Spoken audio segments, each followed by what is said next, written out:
हमारे चैनल में आपका स्वागत है और हम लोग आज पढ़ने जा रहे हैं कक्षा 12वीं फिजिक्स समांतर क्रम में संयोजन प्रतिरोधों के लिए। ठीक है, इसके पहले हमने कल श्रेणी क्रम में संयोजन पढ़ा था प्रतिरोध के लिए। आज हम जो है वो समांतर क्रम में संयोजन पढ़ रहे हैं।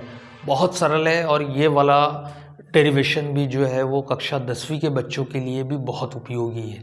तो देखो बेटा, हमने यहाँ डायग्राम बना के रखा है समांतर क्रम संयोजन। ठीक है, तो 3 प्रतिरोध जो है वो समांतर क्रम में लगे हैं। समांतर क्रम कैसा होता है बेटा, आपने जो है वो आपकी रिमोट टीवी की जो रिमोट है उसको देखा होगा, तो उसमें जो सेल लगे होते हैं, रिमोट में जो सेल लगे होते हैं वो सेल दरअसल समांतर क्रम में होते हैं। हालांकि सेलों का भी संयोजन होता है, लेकिन मैं आपको एग्जाम्पल बता रहा हूँ।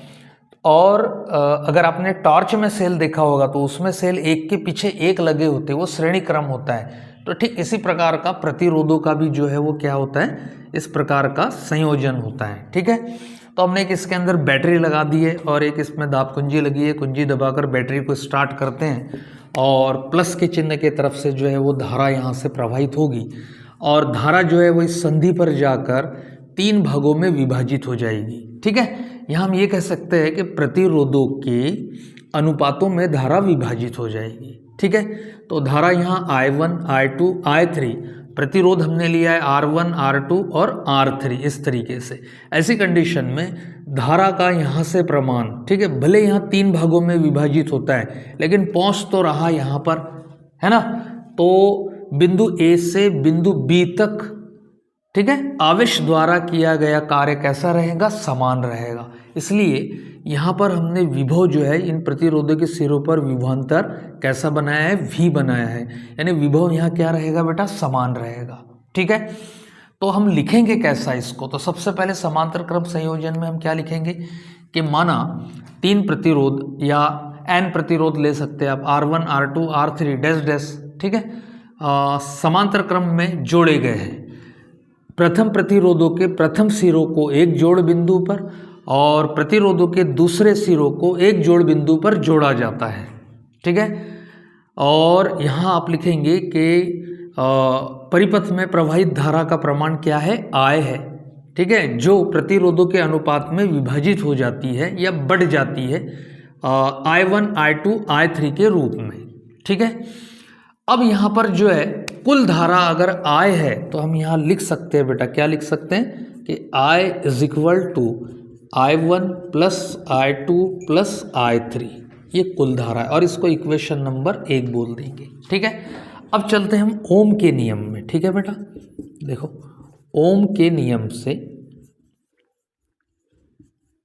क्या लिखा जा सकता है। ठीक है, तो हम लिख सकते हैं बेटा यहाँ पर विद्युत धारा बराबर से विभवांतर बटा प्रतिरोध।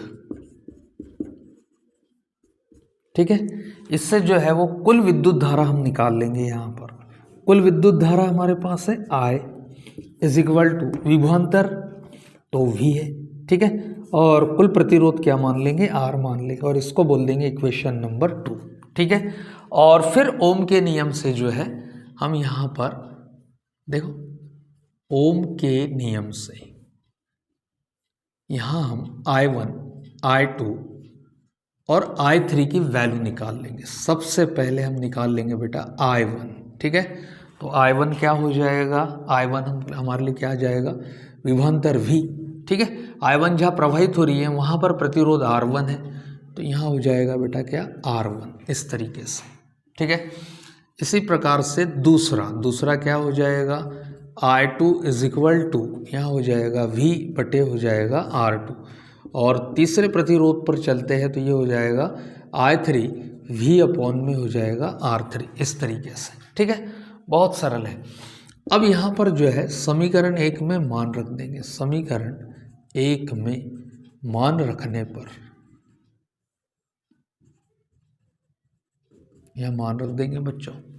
जब मान रखेंगे तो यहाँ है हमारे पास क्या, I is equal to I1 plus I2 plus I3 value रख लेते हैं। देखो यहाँ I की वैल्यू, तो I इज इक्वल टू हम समीकरण नंबर 2 से क्या रख सकते हैं बेटा, V अपॉन में R, क्योंकि ये कुल धारा है।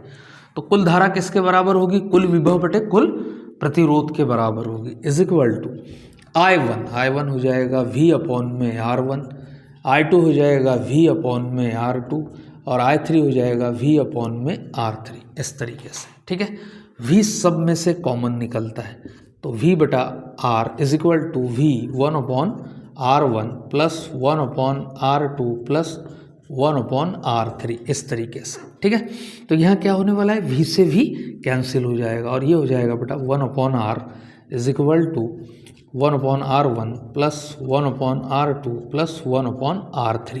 ये समांतर क्रम में प्रतिरोधों का संयोजन होगा। यानी हम यह कह सकते हैं कि समांतर क्रम संयोजन में कुल प्रतिरोध का व्युत्क्रम संयोजन में लगे प्रतिरोधों के व्युत्क्रमों के योग के बराबर होता है।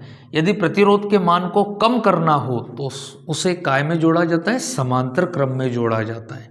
ठीक है बच्चों, तो ये बहुत इंपॉर्टेंट हो सकता है बेटा, और साथ में 10वीं के बच्चों के लिए भी बहुत इंपॉर्टेंट है। ठीक है, तो अब नेक्स्ट टाइम जो है हम अगला जो है वो आंतरिक प्रतिरोध पर जो है वो डेरिवेशन लाएंगे। तो आई होप कि आपको ये समझ में आया होगा। तो इसको जो है वीडियो को देखें, शेयर करें, लाइक करें और सब्सक्राइब करना ना भूलें बेटा। ठीक है, जय हिंद।